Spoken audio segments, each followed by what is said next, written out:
Welcome or welcome back to my channel. I'm Amanda and today I'm playing with July Forgeries on the 4th. Happy Independence Day to my American friends. And I hope you have a great holiday for you guys. I'm in Canada, so our holiday was on Wednesday. I am going to start with doing a background with a stencil, and I pulled out a bunch of different distress oxides. So the one I'm using right now is Prize Ribbon. The purple is a Villainous Potion. The red one I'm going to use is called Festive Berries, and then there's an orange one I'm going to pull out here in a second, and that's Crackling Campfire.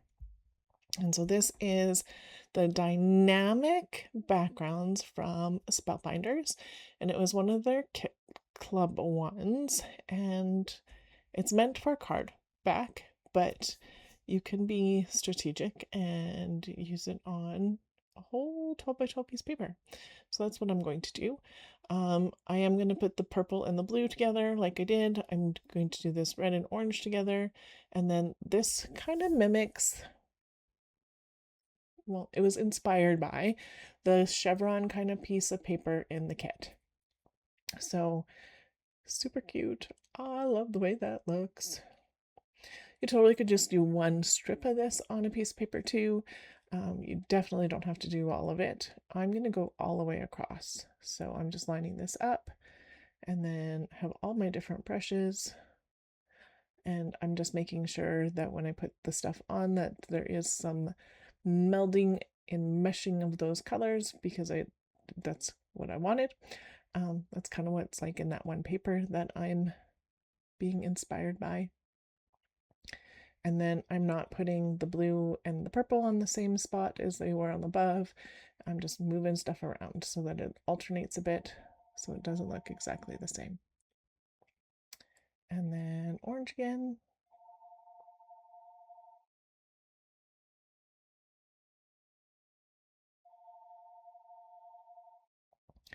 And red. And then I'm going to show you how I line this up. So I'm just going to do it straight along the edge. There's going to be an extra little piece of orange that's going to need to go in there afterwards, but I can do that. And then on this, and there we go. Might as well do this one. And then I think, yeah, I sneak over here.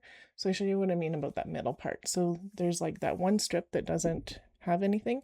You totally could leave it. I'm just going to choose one that fits and just pop it down so that it does have that visual is all the way everywhere, and that works. And then this last bit I'm going to show you too. I'm just going to line this up with the edge and then not go over as far. And this would have been perfectly, it works out perfectly fine. But if I was to do this again, I don't know if I do it this way. I might probably do it the same way as I did the other bit, because it probably would have been easier for how I did the middle, because now I have to go in and do extra blue ones. And then I should have done the orange, and I should do the orange the exact same way as I'm doing the purple and blue, but I don't. And that's why I'm leaving this in, because it's going to work out just fine. But what am I doing? That edge should line up with the edge. What am I doing? So I was going to crop it off at the, like, trying to keep that white edge all the way around, but totally not going to work now. And that's okay. It is what it is. And then I do have to go through and do I? Yes. One more orange bit in all the middles. And then I decide it needs some grunging up. So I'm just using all 4 of my ink brushes to add a little bit of everything. I don't know. That's what I was feeling. And I probably will crop this page down when I go to use it and put it on black, because I think that'll look awesome. I just popped out here because I'm going to show you close up what it looks like. And I like the dimension that's in there. I'm going to grab my art journal and I'm going to do some cleanup. So here's my journal. I'm going to flip through and try and find a page that works to put some of this ink on. I'm like, I don't want to do a white one. This green will work. And yes, I just used a wet wipe through, and I used my brush again just because I wanted a little bit more, and it does pull some of the ink off of my brush so that my brush, if I go to use a different orange or pink or red, it's not saturated with the other one. And I'm literally just cleaning my stencils right on top of my page, and then a little bit of mushy mush and done. And now I'm going to use these bird ones,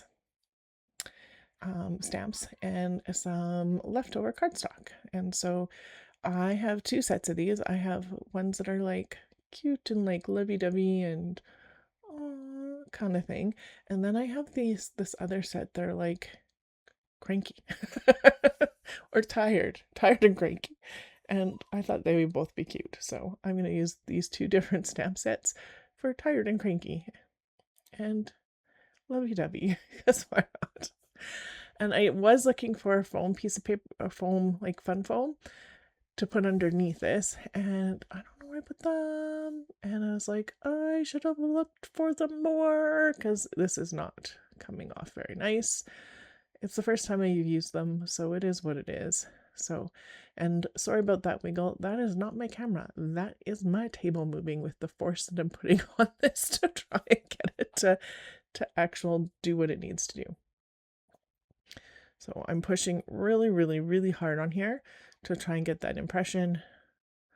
Last one, and that'll be good enough. And I found some foam. Yay! And look at the difference this is going to make. So smushed the same amount. 1, 2, 3, 4. And those are perfect. And I'm going to move this little guy up here because it's not wide enough. My archival, this is archival Black Ranger ink.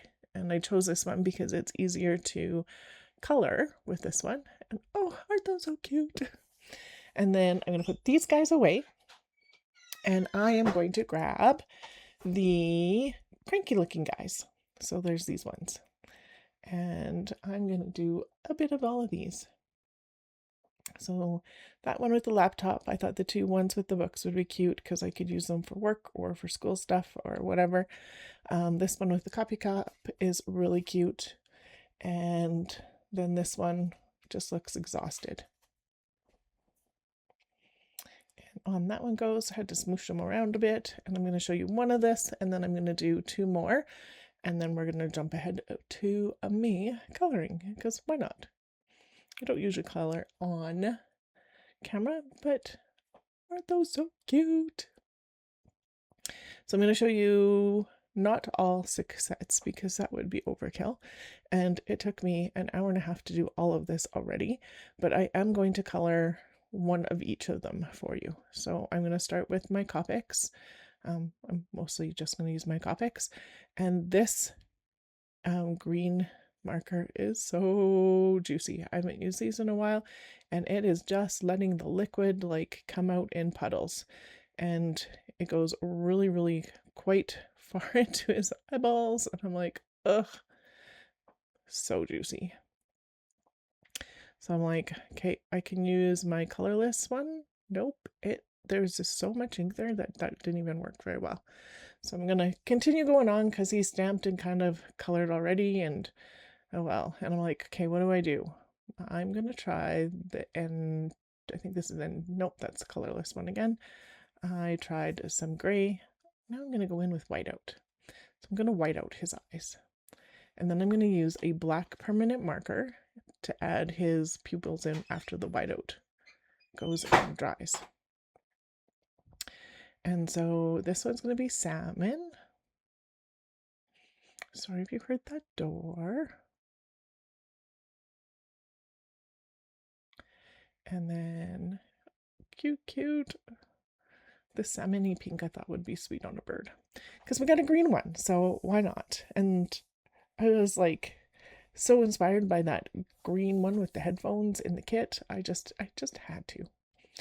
And so one of those is going to end up with hand-drawn headphones, which I'm pretty proud of myself because my kids are artists. My kids are amazing, gorgeous artists.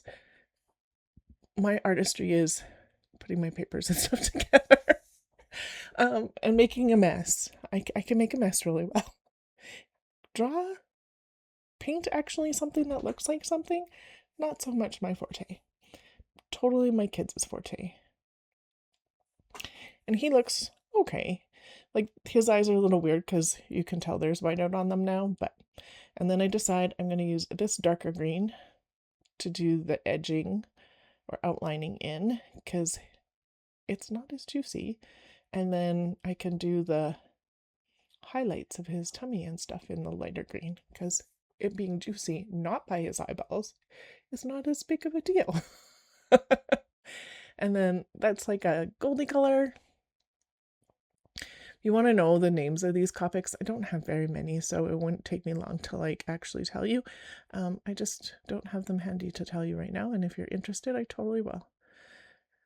So I did add a little bit more of the dark over top of that, and he is so cute. And now I'm going to do this heart that this one is holding on to in the pink.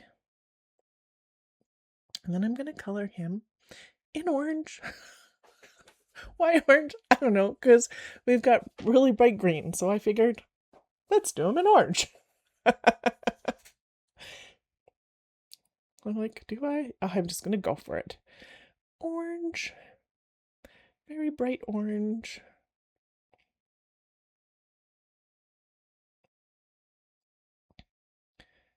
He is so cute. I'm not being super careful about the edges because I'm going to fussy cut these all out. I just need to be careful about the inside edges. And so filling him in was so adorable. Doing his eyelids because he has eyelids. And then his tail feathers has like this little strip in it. So I'm going to color those green because, I don't know, why not? And then finishing off the heart because cute. He looks a little bit flatter than the rest of them, but he actually isn't as flat as he looks like on screen. So all good. And then I have this little round one. Oh, a little bit of orange in his eyeball. And that did work because there wasn't a huge amount of ink there. And then feet. And I decided to do this one in the pink that I started the heart in. And then I have a lighter bright pink that I'm going to do the inside of this one with. So cute. Beak. Look at this. Oh, adorable. I'm so happy with these. So I'm going to fussy cut them out. I am not going to fussy cut out on screen because that would take forever. And most of it I do off screen. So you'd watch me like fussy cut nothing. So I am making his headphones now. So I'm tracing around his head so I can get the right curve. And then I draw the circly bits for the ear muffs or the ear covers. And I think these look kind of funny, but I'm going to color the circles in off screen and I'm going to fussy cut. And there they are. So the inside ended up with N2, and then I just went over the last little bit of the white that was left with the permanent marker, and then it stretched a little bit because it doesn't fit exactly the same. But I'm just going to glue where the ears pieces should go, even though they're not symmetrical or anything, and oh well. I'm going to tore it in half so that, because it like actually stretched when I colored it, I'm just going to jimmy it together and you won't even tell that that's what I did. And look at him, he's so cute. There's the orange one. I'm going to do the rest of that fussy cutting out and we're going to do a little more coloring. So this ends up being very similar to the last birds I colored, but because I've actually did a little bit of practice, on the first ones. It doesn't actually take me nearly as long to do these ones. So,